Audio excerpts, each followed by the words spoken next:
down the hammer and pick up the pencil. You're about to listen to the Savvy Radio Show. Learn from real-life real estate investors, experience revealed with the Savvy Landlord as your host. Oh, bang, bang. This is your friend. You tuned in. Oh, yeah. My name is VanCauwenbergh. You tuned in to the Savvy Radio Show.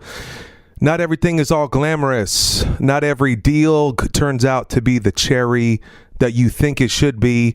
And in the trenches, that's today, I made a fatal mistake. I don't know about fatal as in death, but in my mind, when I lose $1, it's fatal, because every dollar I lose is $1 that you could be buying an asset that could be residual income for the rest of your life. And the goal of this episode is what? Casual brings casualties. And I preach that, and I really feel I'm so emotional right now. I'm like, man, I got to tell the world that I'm a hypocrite, because I be coaching people all day. Yo, don't leave it to chance. Yo, you need to get that in writing. Yo, yeah, yo, you are a yo-yo. So let me tell you this little story. So I got this building. I'm blessed with this building. It's a retail location. It's a very large location, over 8,000 square foot. And there's a dry basement in this location. And so I rented this building out, and I've been hanging out with the new tenant, the business owner that has a very successful business in this establishment. Now, this individual is a single guy. He's been an entrepreneur for a while. This is his life. This is his everything. And, he was thankful that I've been in his life, and I've encouraged him and helped him, and with some key moments. So I thought we had, look, did you hear what I said? I thought we had rapport. I thought we were friends. And I can get in more detail, but like I've learned this, I've been burned a lot of times because I have an expectation, or I'm assuming, since I've, helped you or given you a free computer, you should at least call me back. But no, see, this is where I went wrong. So he's a great guy. I like the guy. I'm all OG with him. We're friends. To a certain degree. What is friends? See, that's another scenario. You've got to define what friend means to you, because it may not mean friends to them. And I learned something extremely powerful. I went to an entrepreneur group meeting last night, and I was hanging out with some investors, and a thought struck me so hard. This person next to me, I assumed they would know this, but they didn't. If you don't know, you don't know. And so I think that's a problem that I have. I think that's a problem that we have with society. We just assume people understand checking, or understand a financial statement, or understand leases, or understand contracts. I remember when I first got a contract, when I was in the rock and roll business, I was mortified. I was scared. Well, now I'm all about contracts. And so what happened was, I was hanging out with some friends. My wife has some friends, and her husband, my wife's friend's husband, came over to the crib, and we're hanging out, and I'm chit-chatting with this dude, and come to find out, he's a superstar on Amazon. I was like, wow, you on Amazon? Tell me about this Amazon deal. And it's pretty basic. You could Google this stuff up. Well, he sells stuff on Amazon. He has a source. He does something to the item, the product, and I don't want to get into any details on this stuff because I don't know, and I don't want to say something that I don't know. And stuff gets shipped to his crib. He has a product. He sends it back out to Amazon, and he's making a killing into the tunes of thousands of dollars a month. This is his homeboy's side hustle. And I was like, dude, this is your side hustle? You got a day job? Yeah, I got a day job, and I do this on the side. And I was like, wow. And the cool thing is I just connected with this guy. This is second businessman. So first businessman is renting a facility from me with a basement that he's not using. The second businessman is outgrowing his garage, and I put the dots together. Like any other entrepreneur, I'm about making money. Hey, you got to make money.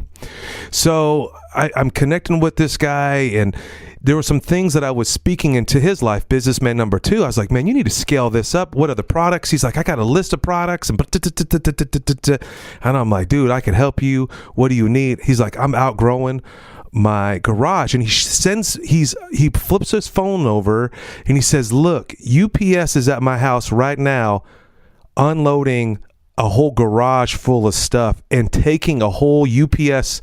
He can't even park into his like 3-car garage. This is how OG this dude is at the Amazon level, and it's a part-time hustle. So you just think over 10 G's a month in profit. I don't know what this dude really did. He did tell me a number, but I don't want to get too juicy on y'all, but it's over 10 G's, and I'm like, my first thing is, how can I get on Amazon? Then I was like, well, I got to stay focused. Entrepreneur will kill you if you get derailed. But there is a way for me to make money. I said, have you thought about scaling up? He's like, I thought about scaling, but I don't know how to do it. I was like, you came to the right source. I'm your homeboy. I walk people through growth and doubling their business. I get off on coaching people, and let me help you. He's like, okay. So I crafted a little plan. I was like, hey, I got a perfect low-key space that has a loading dock. You can use the basement. The basement is bomb. It has a conveyor belt, money in the bank.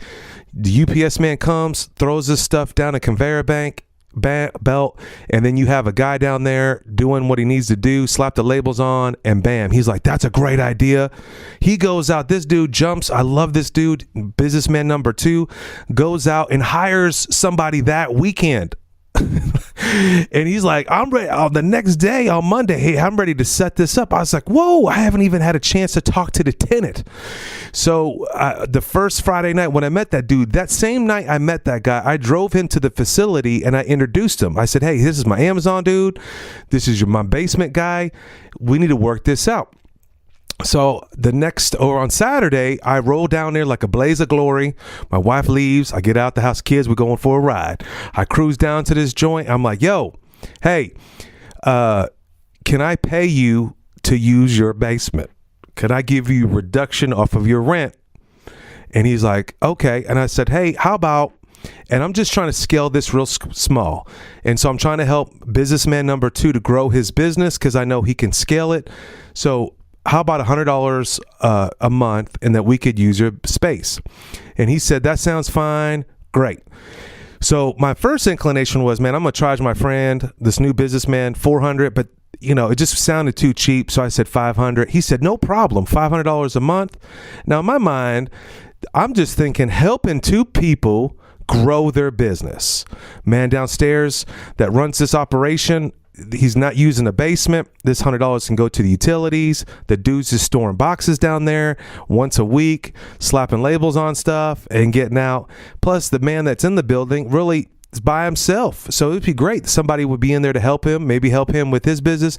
But the ultimate goal is for him to get his retail establishment on Amazon as well. And so businessman number 1 scanned all that man's inventory, realized that there's only about 10% or 20% of the inventory that's in that man's store could be on Amazon, and it was another source of revenue. So I'm like, this is bing bang. Maybe I can get a percentage too. So you got businessman number 1 who has the building that's for rent, that's not using a space. Businessman number 2 could scale him and help, and it would be a win-win, and I'd be a middleman in here somewhere. So I go over there. I talk to the businessman number 1, Mr. Tenant. I was like, hey, he's great. We'll set it up. So my businessman number 2, hey, I want to get this started. Hey, you got to fill out an application. You got to come and drop off a deposit, and I'll get you a lease, and we'll get this wrong. Dude comes in, signs the lease. Everything's good. Now, businessman number 2 sends the flunky worker over there and starts tearing up, meaning throwing stuff around in the basement, throwing it all. Somebody sends me photos of throwing all the crap into the middle of the basement. Pisses tenant number 1 off and locks the dude out. Like, the dude just signed a lease. I just subleased this, and I just lost 5 G's. I had to pause because I just lost. I could have given that money to Whiz Kids. I could have bought another asset. And I just realized, where did I go wrong? Where I went wrong was I assumed I was too casual. Where I went wrong is that the tenant, number one, I should have said, here's my expectations. The gentleman's going to, and I casually just told him he's only going to be in the building when you're in the building. He's never going to have a key to the building, but this is the stuff that he's going to touch. This is the stuff that he's going to remove. Is that going to be okay? And where I should have got super duper gangster is a story that I learned from my wife. You know, when she's my wife, when 15 years ago, when my wife was moving out of her house with her roommate, she was having a garage sale. And I remember I was like, what are you doing today, girl? She's like, I'm having a garage sale. I said, oh, you having a garage sale? Get rid of stuff. I like you already. She's like, yeah. And my wife was like, yeah, the next door neighbor knocked on her door and said, hey, would you mind selling my couch for me? My wife at the time wasn't my wife. Shanae said, okay, but I'm going to take 10%. I was like, wow, I'm going to marry this girl. When I heard that story, well, I was like, that's how I think. But you know what she did? She's like, she made the next door neighbor sign a contract.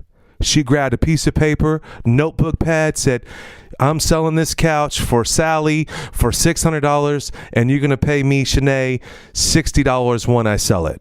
And if it's less than that, I'm going to call you. And if it doesn't sell, you're going to come pick it up. Man, I do contracts all day long. There's a thing called concessions that will burn you on a deal that I'm working on right now. And I'm getting so animal on this contract now. Homeboy wanted to have an extension on a property. And I was like, no, I'm not going to give you an extension unless you put another $1,000 down hard on earnest that is non-refundable. If I'm going to extend, see, I know this game, but I fell what? Complacent. I fell lazy. I was too casual. Yeah, you can call me, you could text me. Somebody needs to holler at your boy, and I need accountability because I just lost 5 G's from my family because I should have put this in writing. I should have went over there. I did go over there, but I was like, is that okay? The minute you have a conversation with somebody and you walk away, they forget. I would say probably beg to differ, probably 10% of what they remembered. Plus, I talk too damn fast anyway, so nobody knows what the hell I'm saying anyway. And so you might as well put this shit on paper. I am so juiced up right now. So this thing blew up on my face so bad that the dude locked him out of the building. And now this business number 2, God, think I'm gonna get large on Amazon. I'm thinking of how could I profit on Amazon? And here I am. I just lost all this opportunity. I just wasted a ton of time, and now I got a pissed off, very well paying tenant that now has insecurity towards me. In his mind, he probably trusted me, and I failed him. What's the lesson here? Don't do what I do. All right. I'm savvy somebody, and I had to get this out. I know there's someone in your life right now where you're at that you need to be putting something in writing. Even if you have a partnership striked up where it's like, I'm going to do this, and I'm working on a new business deal, and this guy is a super programmer and I'm a super marketer. We need to have a job description. Who's going to handle the money? It could be just a 1-page document. Even if we know this with contractors, hey, I want you to paint this wall. Many times they paint the wall, but they didn't paint inside the closet because you didn't mention the closet. I don't know if that's happened to you before, but hopefully that this podcast saved you, that you need to get a little bit more detailed. And if you don't know how to get detailed, go get with someone that's detailed. And so this is part 1. I don't know if this will ever get back, but now I got egg on my face now, and I'll tell you my game plan, how to restore this. But tenant number 2, the one that was the Amazon business, he's already rerouting his pallets of stuff to another location. The gentleman wouldn't even look at him or shake his hand. Everyone's just disenchanted, pissed off, frustrated, all because Mr. Landlord here did not get it in writing, cut the corner, and really should have wrote it down. Investor Weekend is not far off, with over 10 information sessions to increase your portfolio. Log on to www.investorweekend.com. Whether you are a seasoned investor or never purchased a property before, you don't want to miss the Investor Weekend. Join us for a powerful, knowledge-packed weekend with over 10 informational sessions that are bound to enlarge your real estate investments. You will hear from the best national and local real estate investors that will share practical and relevant experiences with you, the investor. There will be several networking sessions to connect with other like-minded people for potential funding, partnerships, and yes, hot deals.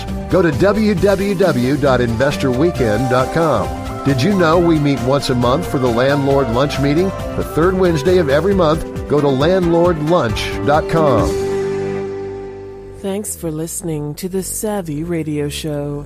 Glide online and listen to our other motivating episodes at savvyradioshow.com. Connect on Twitter at LandlordBook and always be buying assets.